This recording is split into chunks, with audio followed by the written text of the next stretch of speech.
Добро утро повтор пат, Кристина. Екипата на Македонија наутро овој пат се наоѓа во Центарот за управување со кризи, а колку и дали има работа дежурните екипи на овој центар за време на новогодишната ноќ, но и на првиот ден од новата година, утрово дознаваме од господин Илија Војаровски. Господине Војаровски, добре дојдовте во Македонија наутро. Колку повици добивте за новогодишната ноќ и зашто најчесто се јавуваа граѓаните во ЦУК? Добро утро, благодариме за вашиот интерес за нашата работа која што е од општествено значење, кое што вие практично како медиум и го засилувате и го објаснувате на нашите граѓани. А исто така и благодарение на вас и институциите малку подобро си ја работат својата работа. Но тука на вашето прашање, пред да одговорам, треба да ви честитам од нас, од Центарот за управување со кризи, многу години да си ја честитаме новата година долго, буквално. И во однос на работата би посочил дека имавме во оној просек вкупно во бројки изразено 2056 повика за новогодишната ноќ. Имаме од 1500 до 3000 и над 3000 има во тек на пожарите кога се буквално многу повици. Тоа се за нас, за земја од околу 2 милиони жители. Нашите вработени успеваат сето тоа да го реализираат и понекогаш нашиот директор кажува нема кој не плачел во 112, бидејќи се соочуваат со одредени ситуации кои што се навистина емотивни и кои што ги допираат и нивните срца. Но се одработуваат заедно работата со 194, итната медицинска помош и 192 полицијата, и ние сега дури разбираме зошто порано имало и бенефициран стаж за овие луѓе кои што се увале на ваквите броеви, бидејќи навистина тие во некои моменти се психички многу оптоварени. Но имаме разни случаи. Невообичаените случаи кои што се добри за раскажување и се и пример како треба сепак да се действува без да се прави пародија од одреден случај. Нормално пародија од кога ќе се види каков е случајот, иначе во прво време е морбиден.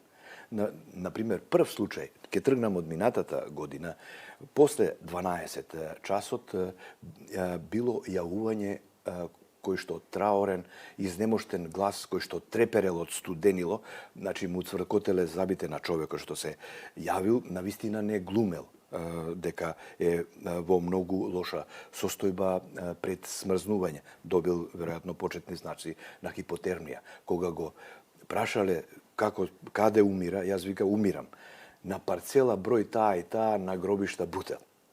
И малку е тоа морбидно, нели? Ти се од местото на мртвите ти се јавува жив човек што умира. Но установиле веднаш, колегите си помагаат дека според локацијата е токму таму, се јавиле на безбедносните служби што го чуваат тој простор на гробиштата, било магла. Цело време го држале на линија, зашто ако исклучи може да заспие и да едноставно почине. А што било работата? Дошол човекот значи на денот пред Нова година да на гробишта неговата мајка била закопана таму и најверојатно малку повеќе пивнал и заспал на гробот. Бил облечен зимно, но да спиете од 4 часот попладне до 12 часот и тоа е многу. И го разбудиле пукотниците од огномет. Значи, после 12 часот се разбудил буквално од петардите и огнометот. Од обезбедувањето човекот го пронашол, иако било магла, и се завршило среќно. А имаме и случаи кога буквално имаме малку контра, опозит случај. Имаме како неодамна кога падна првите снегови, заглавени во Маврово и во викендиците каде што не се чисти, локалните патишта се последни наред што се чистат, тие можат на крај краеви, нели, и оние што се викендаши да имаат активен одбор и малку сами да си помогнат во расчистување на патот, се јавуваат и велат немаме лекарства, ако сакате од општината да ни пратат со санка или било што лекарства, и Покрај тоа нарачуваат 2 пици, хамбургер, зависи кој што милува. А имаме случаи кога на вистина и со насмевка се јавуваат. Ние се јавуваме, знаеме дека некој се јавил таму и дека се завеани, информирал што треба. Не треба само да ви информираме дека сме завеани, но ние сме сладко завеани, имаме храна, имаме пијалок, немајте га или убавина, а и на вистина нашата Македонија ни е прекрасна и во секој период. Иако кога има пожари, таа прекрасна природа знае и преку огнените стихии да ги загрози материјалните добра и човечките судбини, но за среќа институциите одговорија на задачата. Имавме многу пожари оваа сезона во летото, 66 дневно. Тоа е голема бројка. Така, навистина имаше бурно лето и полни раце работа, не само во летниот период, туку и во целата година Центарот за управување со кризи. Од 2022 година е воведен единствениот повикувачки број за итни случаи 112. Па кажете ми, господине Бојаровски, колку овој број се злоупотребува од граѓаните или сепак се јавуваат граѓани на кои навистина им е потребна помош? Видете, ние ги градираме сите еднакво со тоа што велиме реални повици за итни случаи и некои кои што не се итни. И имаме, тие веќе и ги научивме, луѓе кои што постојано се јавуваат, но бидејќи се снимаат разговорите, се опоменуваат од полицијата и се помалку и помалку имаме случаи да се злоупотребува бројот. Благодарение тука би ве спомнал вас медиумите. Вие една општествена улога играте, не само по член 2 статистички кажано од Законот за управување со кризи имате обврска да соработувате. Вие и така соработувате, природно доаѓа, бидејќи ние како Центар за управување со кризи буквално известуваме и превентивно за кризните состојби. Вие тоа го пренесувате, а во исто време имаме и фидбек од вас. Буквално како тоа се прима во нашата заедница. И граѓаните, благодарение на оваа наша природна соработка со вас медиумите, вие давајќи голем придонес кон безбедноста на граѓаните овозможувате токму и преку ваквите прилози граѓаниве да научат како да се јавуваат на 112.